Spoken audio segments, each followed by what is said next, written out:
Hello, ELIC 30. This is Michael, and we are in How to Be Human, an Autistic Man's Guide to Life by Jory Fleming with Lyric Winnick.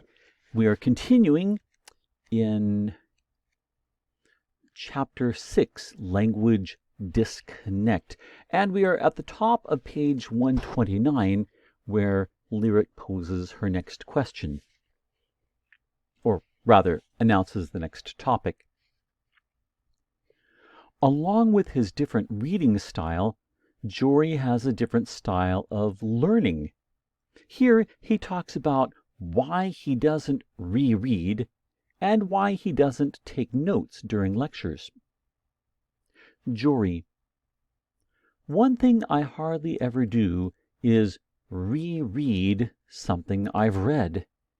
If I was paying attention while I read a book, I'm not going to learn anything new if I come back later, even in a different part of my life. Once it's in my brain, that channel of information is done. You can't dredge it any deeper. I've tried it a few times, but it's obvious that's not how my brain works, so I don't bother doing something that it's not set up for. But I do have recall. Whenever something relevant is said in a future conversation, I'll remember what I read. With more interesting material, I do have interruptions, if you will, from my brain. I'll read something and my brain immediately starts making connections to things I've thought about for a while, or random problems. You might call it distractibility, but I wouldn't call it a loss of concentration because, if anything, I concentrate harder, just not on the text anymore. My brain just got kicked into overdrive on another topic because it is interesting. LW: when you're listening to a lecture, do you take notes? Or do you divide your brain up into spoken versus written communication? Jory: I discovered that my best notes were no notes. If I simply listened to the professor, I did much better. Taking a break from listening to write things down interrupted the stream, and it would take me a long time to get back into listening mode again.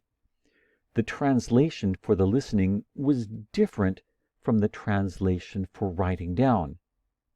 If I'm paying attention in class, I'm taking good notes, just in my mind. Talking about likes and dislikes. Jory does not lack for strong opinions when it comes to his likes and dislikes, the latter of which span shopping malls, fashion and cable news debates. Okay, let's look at that sentence for a moment. The latter of which. This actually is a very useful expression because she starts out by giving a very short list: his likes and dislikes. And now she wants to talk about specifically his dislikes. So she says, since that's the last thing in the list, she says, the latter of which, and now she's giving examples of things that he dislikes. So, starting the sentence again, Jory does not lack for strong opinions when it comes to his likes and dislikes, the latter of which span shopping malls, fashion, and cable news debates. He was rarely excited when I tried to wheedle lists out of him, but we both enjoyed making this set. In fact, in the lists, we got to 12 and 13 respectively, and it was accompanied by a fair amount of laughter. See how much you agree or disagree. LW. What are 10 things that you like? Jory. 10 things that I like, as in personally?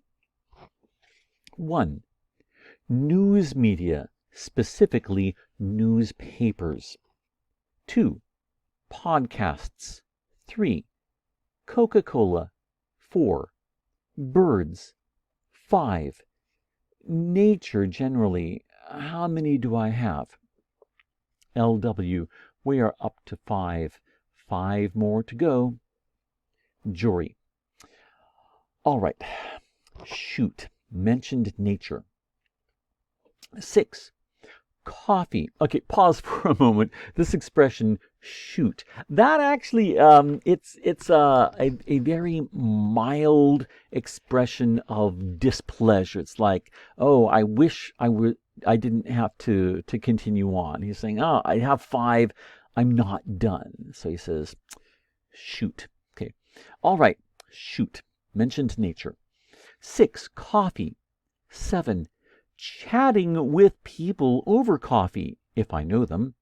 Not like strangers, but friends. 8. Nerdy stuff. Can I put a specific place? Yes. 9. Congaree National Park in South Carolina. 10. Worcester College in Oxford. Those are 2 places that I really enjoy. One from home and one from England. Pause. Okay, this word, Worcester, it looks like Worcester, but it's just Worcester. I don't know why. It's pronounced Worcester. In fact, you can go to the grocery store and there's a special kind of sauce, kind of like soy sauce. It's Worcestershire sauce. It has Worcester in it, and then it has shire at the end. So Worcestershire sauce. So Worcester College in Oxford. Continuing on. 11. I like ocean earth science. It's really practical. Something like studying the multiverse doesn't seem very practical to me. Not that other people shouldn't do impractical science, because there are many ways that investment in science has great benefits for society. But it's just not for me personally. Other people can study the multiverse and have a good time, and then they can tell me about it. 12. I've always liked Martin Luther King's speeches because he uses language that does have a lot of interesting things in it, but is very easy to follow and interpret. He talks about ideas that are really big ideas in many cases, but he grounds them in the context of whomever he's speaking to, or creates imagery for people to latch onto, or gets them to think about their life experiences and connects that to American ideals. LW. 10 things that you don't like or avoid. Jory. 1. The mall. 2. Concerts, specifically loud music concerts. I do like some kinds of music and going to plays and stuff. 3. Those terrible beverages that are sugar-free. Those are just terrible. Actually, the other day at the store, I almost made the mistake of buying a 0-sugar Coke. 4. Emotional rhetoric. I'll put in that one. 5. Public intellectuals, pundits. anybody whose job it is not to do anything but tell other people what they think. 6. Conversations that don't mean anything. Small talk, I guess. 7. The general mindset of egoism, specifically elitism. Those bother me. 8. People that are not nice to either animals or people whom they think are beneath them in whatever way. What do we have now? 2 left? Yes. 9. People that don't smell flowers. 10. Fashion. I do not understand fashion. Like, I'll think something looks nice, and Mom will say, "No, you've got to change." I'm like, "Why?" And she says, "Those colors are too close together." Because you apparently can't have pants and a shirt that are too close in color, or whatever. Or pattern on top of pattern. All these rules, they're terrible. They don't make any sense at all. Jory, pause. Jory is talking like a man. Continuing on. Jory also does not much care for 11. Humor. 12. Music. 13. Cable news debates. He explains why. Jory. If you put a funny stand-up comedian on, I'll probably laugh, but I don't know. Humor to me is more fun when it's with friends, even if it's really bad humor, like texting puns back and forth. I think that's kind of funny. But with a comedian, I don't know this person. I don't have any connection to this person. If I laugh, it doesn't have any meaning behind it. It has more memory value if it comes from people I know. Sometimes Mom will send me some funny clip from John Oliver on John Oliver or Saturday Night Live. But if I'm thinking, what can I watch on Netflix? It's never put on some comedy. It'll be put on a documentary. LW. What forms of humor are really not funny to you? Jory. Some humor doesn't make sense. The whole bit about laughing at other people's apparent or real injuries is always confusing. Like the Looney Tunes style, where the coyote just got blown up with dynamite again. I'm like, what? It's so weird to me that it's culturally ingrained that blowing up random animals with TNT is humorous.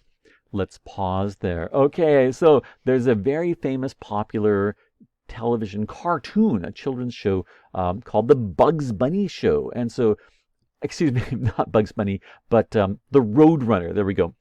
The Roadrunner is, of course, it's a bird. And so the whole story revolves around the coyote wants to catch the Roadrunner. And so the coyote keeps coming up with very clever, ingenious traps for the Roadrunner, but they always backfire, and it's the coyote that gets hit by the car or blown up with dynamite or falls off a cliff or things like that. And it's classic humor, and it's often very funny. So you should watch it, even though Jory doesn't like it. Continuing on. Or on TV. If somebody trips and face plants, there's a laugh track in the background. That's not funny. if they have a nosebleed or hit their head or something, why is it societally ingrained to laugh at personal injury? It's not funny. Nothing about it should be that humorous. Okay, pause. Okay. I totally agree. There's a school of humor that thinks injury is funny if it's part of a humorous situation. If it's an animal in a cartoon, I think I don't have a problem laughing at that. But if we have real people who seem to be really getting hurt, I agree with Jory on that. Continuing on. LW. Is there any other type of entertainment that you don't enjoy? Jory. I'm not a fan of a lot of music. Even music that I do like, I won't listen to independently on my phone. I really love the music of Chapel Evensong. But even if you loaded a bunch of Evensong songs on my iPhone, I would not listen to them. To me, reading a book or watching something on TV or a movie or staring at birds outside, even just thinking silently and reflecting, is more entertaining than listening to digital music. And I can't really explain why that is. I can appreciate good singing in person. I will listen to digital podcasts. I really enjoy them because I can learn something new. I mostly listen to political and economic podcasts. I can acquire additional information that I wouldn't get otherwise, which is kind of neat. But Jory draws the line at cable news or news talk show debates, which he does not like. Jory. I've never really understood why people watch news segments where they have 4 or 5 people in boxes and they just yell at each other, and that's all that happens. They have a list of talking points, but no complex thoughts or discussion. That's always been very confusing to me. I've never been able to understand arguments very well. People will say after a debate, "That was a really good argument." To me, all speech sounds functionally the same, regardless of how impressive it is. There are all of these channels of information that I am apparently unable to pick up on or learn from. LW. What about social media? What do you think about it? Jory. I don't like it because I see how it encourages ideologies and rhetoric, and I dislike both. Ideologies and rhetoric are two of the worst aspects of communication for me. Too many people on social media are very good at making you think whatever they want because of their word choice and by inciting an emotional response. If it's in person, you can ask actual questions where they can't evade. But people who do rhetoric for a living can trap you in an endless cycle of communication which has no meaning. Both sides of any debate these days have become very good at,